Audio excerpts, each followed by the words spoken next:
à cette conférence. Non, le feu ne s'éteindra pas. Actes chapitre 1, verset 1. Théophile, j'ai parlé dans mon premier livre de tout ce que Jésus a commencé de faire et d'enseigner, jusqu'au jour où il fut enlevé au ciel, après avoir donné ses ordres par le Saint-Esprit aux apôtres qu'il avait choisis. Ça, ce sont les 2 premiers versets des Actes des Apôtres. Actes chapitre 28, verset 30. Paul demeura 2 ans entiers au domicile qu'il avait loué. Il recevait tous ceux qui venaient le voir. Il prêchait le royaume de Dieu et enseignait ce qui concerne le Seigneur Jésus-Christ, en toute assurance et sans empêchement. Les 2 derniers versets des Actes des Apôtres nous montrent que l'apôtre Paul a continué de faire et d'enseigner jusqu'à la fin. Et si les Actes des Apôtres commencent en disant que Jésus a commencé de faire, et il a commencé à enseigner, et que les apôtres se sont succédés dans les actes, c'est que nous devons nous aussi continuer de faire et d'enseigner.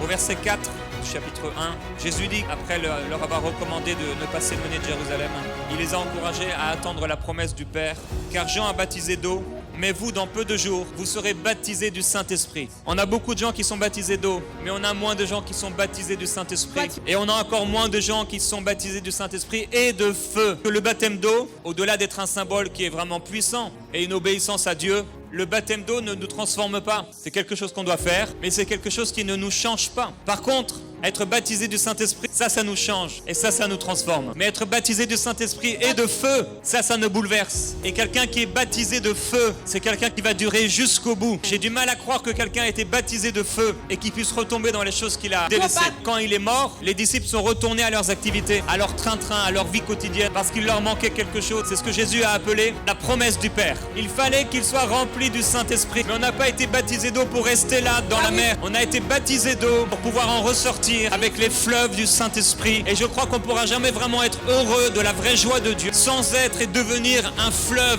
d'eau vive.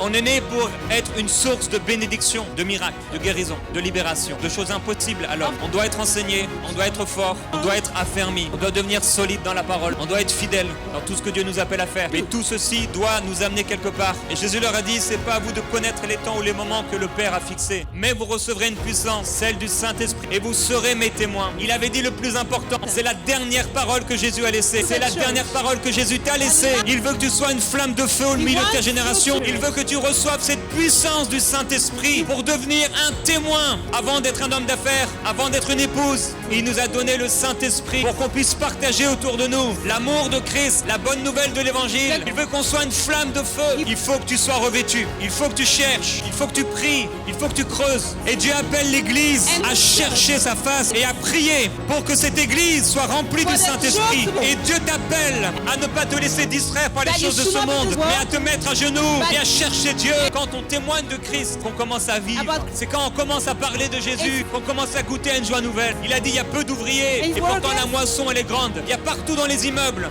des gens qui sont prêts à recevoir Jésus. Et aujourd'hui le problème c'est qu'on connaît le mandat. On sait exactement ce qu'il faut faire et on ne le fait pas. On sait quel est l'appel. Non, le feu ne s'éteindra pas. Il faut qu'on puisse obéir et que le but de notre vie de prière soit premièrement les âmes. Jésus a seulement commencé de faire, mais il y a tellement de gens qui doivent le suivre et continuer de faire ce qu'il a fait. Mais une fois que la promesse est venue, allez dans les rues, allez au travail, allez dans les maisons, allez sur les réseaux sociaux et annoncer la bonne nouvelle de l'Évangile. Il nous a dit, veillez parce que vous ne savez pas quand viendra le maître. Craignez, ayez peur qu'il arrive à l'improviste, qu'il ne vous trouve comment? Endormi. Si on n'annonce pas l'Évangile, si on ne fait pas la chose que Jésus nous a demandé, c'est clair et c'est évident, on est en train de dormir. On ne peut pas se tromper. On peut venir se rassembler avec plein de questions, recevoir plein d'enseignements et dormir profondément.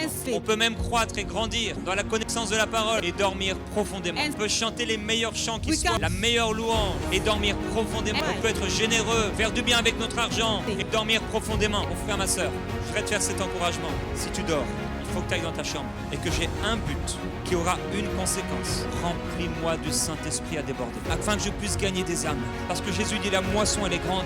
C'est pas vrai de dire que les gens sont pas ouverts. Parce qu'il y a plein de gens qui veulent le recevoir. Et tu peux leur faire rencontrer celui que tu as rencontré, Jésus-Christ, Fils de Dieu. Le Seigneur dit, eh bien, c'est par des hommes aux lèvres balbutiantes d'un autre langage que l'Éternel parlera à ce peuple. Même si au début, la seule chose que tu sais dire, c'est Jésus t'aime. Prends ce Jésus t'aime et dis-le au maximum de personnes. Après avoir labouré dans la prière, tu te lèves le matin et tu pries. Seigneur, donne-moi une âme. Je veux, Seigneur, ouvrir les yeux. Dieu va nous enseigner quand on va aller Il va nous donner ses instructions. He's going to- Il va nous enseigner comment faire. He's- Parce qu'il a commencé à faire et à enseigner. Because he's Et il finished. va continuer de nous enseigner. And he